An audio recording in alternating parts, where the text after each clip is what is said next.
ایک دفعہ کا ذکر ہے کہ ایک جنگل میں ایک کبوتر اور کبوتری رہتے تھے۔ ان کے انڈے بھی تھے جن میں سے بچے نکلنے والے تھے۔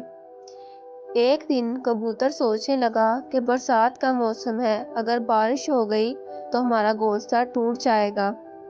اس معاملے میں اس نے کبوتری سے بات کی اور کہا کہ ہمیں کوئی مضبوط سہارا یا مضبوط درخت ڈھونڈنا چاہیے جہاں پر ہمارا گھونسلہ خراب نہ ہو۔ کبوتری نے کہا ہاں چلو ٹھیک ہے۔ وہ دونوں ایک مضبوط درخت کی تلاش میں نکل پڑے۔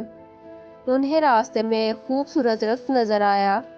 کبوتری کبوتر سے کہنے لگی یہ درخت کتنا خوبصورت ہے، کیوں نہ ہم ادھر ہی اپنا گھونسلہ بنا لیں؟ نہیں، یہ درخت مجھے کوئی جادوئی درخت لگ رہا ہے، میں نے تو ایسا درخت کبھی نہیں دیکھا۔ کبوتری کے بہت اصرار کرنے پر کبوتر اور کبوتری نے وہیں پر اپنا گھونسلہ بنا لیا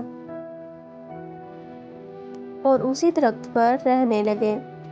کچھ دن بعد ان کے انڈے بھی ہو گئے۔ کافی دن گزر چکے تھے لیکن انڈوں میں سے بچے نہ نکلے۔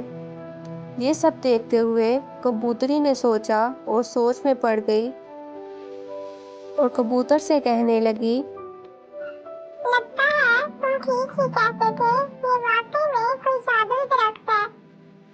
اتنے دن ہو گئے ہمارے انڈوں میں سے بچے نہیں نکلے اور انڈے اپنی جگہ سے ہل بھی نہیں رہے، ایسا لگتا ہے کہ درخت کے ساتھ جڑ گئے ہوں۔ وہ دونوں بہت ہی پریشان ہو گئے۔ کبوتر اور کبوتری بہت گھبرا گئے تھے۔